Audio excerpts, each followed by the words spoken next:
So I'm going to talk to you today about a CAR T cell therapeutic that we have in clinical trials for solid tumor cancers that targets Muk1 Star, which is the growth factor receptor form of Muk1. So it's been known for decades that Muk1 is aberrantly expressed on over 75% of all solid tumors. However, the biology of Muk1 has been poorly understood. All previous attempts to therapeutically target Muk1 have failed, and we will show you that it is because they have targeted a part of Muk1 that is shed from the cancer cell surface.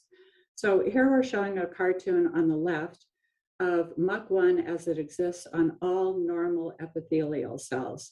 Muk1 is comprised of three domains: a single spanning transmembrane domain, a self-aggregation domain, and a very long domain containing hundreds of tandem repeats. So we don't target full-length Muk1.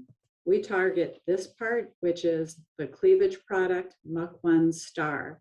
So part of misunderstanding Muk1 biology was a report that said when Muk1 is cleaved, the tandem repeat domain comes down and becomes the ligand that activates the Muk1 Star growth factor receptor. And this tandem repeat domain is the part that all previous therapeutics attempts have targeted. And we'll show you that's absolutely not true. After cleavage, the tandem repeat domain is shed from the cell surface. What really happens is that we discover there's an oncoembryonic growth factor called NME7AB that has two binding sites for Muk1 Star. So it can dimerize Muk1 Star, which activates the MAP kinase growth pathway. One of the more recent red herrings out there about Muk1 is that there are these trapped glycans that are more prevalent on Muk1 full length as it exists on cancer cells. Antibodies like 5E5, SM3, and those antibodies bind to glycans that are trapped in an intermediate state on some cancer cells. The problem is those trapped glycans can only occur on sites for O-linked glycosylation, and Muk1 Star has no sites for O-linked glycosylation. 5E5 does not bind to Muk1 Star. So here are some experiments that we've done that show that the tandem repeat domain does not come down and bind to Muk1 Star and activate it. On the far right, we're showing a Western blot. So you can add MMP9, one of the cleavage enzymes that clips Muk1 to Muk1 Star, and in a dose-dependent manner, you find all of the tandem repeats in the conditioned media. What remains attached to the cell, the lysate Western blot below, is only Muk1 Star.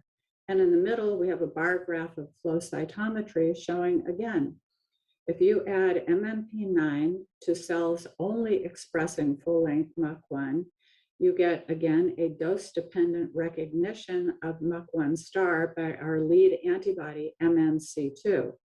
On the far left, this is, again, flow cytometry. We've taken HCT116, a Muk1 negative cancer cell line, and we've transfected it with either Muk1 Star or full-length Muk1.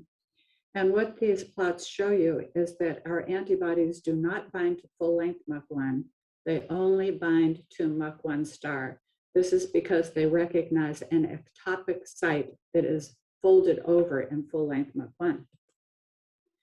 So CAR T cells have worked so well in blood cancers. The question is, what's the problem with solid tumor cancers? And simply put, there's no B cell equivalent on solid tumor cancers. Most blood cancers are B cell malignancies. So you target CD19 and that's fine. The patient might get the sniffles more often. The problem with solid tumor cancers is that full-length Muk1 is expressed on all normal epithelium. So the solution, stop targeting full-length Muk1, target Muk1 Star that is the growth factor receptor form. More importantly, if you target this ectopic site that is not exposed on normal full-length Muk1, then you get great cancer specificity of your antibody. Our lead antibody C2 competes with enemy 7 for binding to Muk1 Star. And here's the proof of that. Here are some normal tissues. And as you can see, this MNC2, our lead antibody, has very little or no binding to normal tissues as compared to cancerous tissues. Huge difference. We're recognizing very large percentages of most solid tumor cancers. We are in a clinical trial. It is a first-in-human clinical trial. So that means that no therapeutic of any description has ever targeted Muk1 Star. The trial is being performed at the Fred Hutchinson Cancer Center, Bezos Immunotherapy Clinic. However, we have now developed a cryopreserved CAR T, and we are expanding this trial to City of Hope and the Karmanos Cancer Center.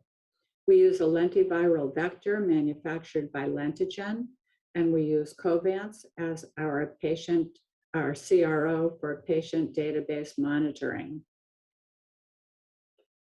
So this is a phase 1/2 study, and in phase 1, we are doing a standard 3x3 dose escalation. We have a very short manufacturing process, which importantly keeps a large percentage of our CAR T cells in the early naive state, which is very important for safety. So this is patient number 1, and here's a picture of her biopsy, and she is essentially 100% positive for Muk1 Star.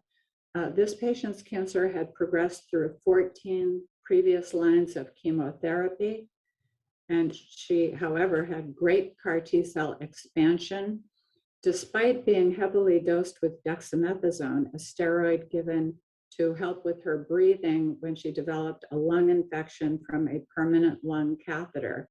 And when the dexamethasone was taken away, her CAR T cells started expanding again, as you can see on the graph on the right. Importantly, this patient had 87% of her circulating tumor cells killed off by this CAR T treatment. This patient was deemed progressive disease because there was a new shadow in the peritoneum. However, we note that there was no proper CAT scan just before treatment. We were relying on a CAT scan that was taken at least a month earlier than treatment was started. Patient number 2, again, essentially 100% positive for Muk1 Star. The first patient was triple negative. This patient is ER/PR positive, HER2 negative. This patient's cancer progressed through 12 previous lines of chemotherapy. She had fantastic CAR T cell expansion. And if you look at the graph on the right, which is absolute number of CAR T cells per ml of patient blood, at 155 days post-treatment, she still has over 8,000 CAR-positive T cells per ml of her blood. This patient was deemed stable disease, and importantly, she had what's termed a partial metabolic response of her bone metastases, and the major part of her cancer was in her bones. And the definition of a partial metabolic response is at least a 30% or greater reduction. And by day 60, that partial metabolic response was durable. Patient number 3, again, essentially 100% positive or very close to 100% positive for Muk1 Star. This patient, whether or not this is impacted the patient's outcome, I don't know, but she was treated with something called the quilt therapy prior to treatment with our CAR T. That involves 18 different chemotherapy agents, 4 vaccines, and a natural killer cell therapy. So this patient was also stable disease. It was reported that shortly after her CAR T cell transfusion, her palpable tumors were smaller, and we believe that's from the CAR T cells that were injected. The patient did not have considerable CAR T cell expansion. So the conclusion of these first few patients is the CAR T treatment was safe, no serious adverse events attributed to the CAR T treatment. Patients 2 and 3 had no toxicities at all. They were treated as outpatients.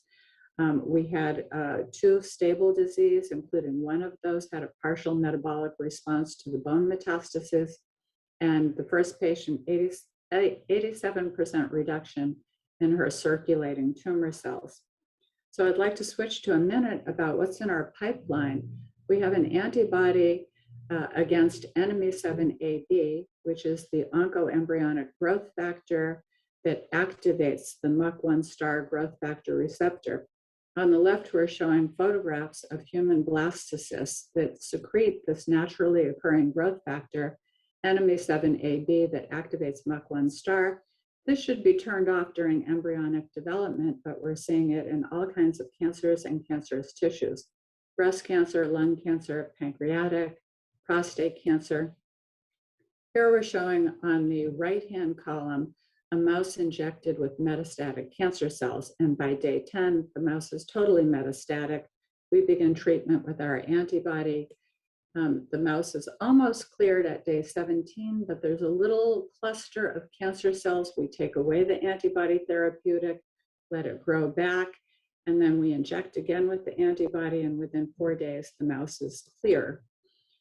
Here in larger experiments, we've shown that we can reverse established metastasis as well as prevent. And we have a small molecule in our pipeline that has the same effect. It inhibits cancer metastasis. So with that, I would like to thank our collaborators at the Fred Hutchinson, and I would like to also thank our very dedicated Minerva scientists. So thank you very much.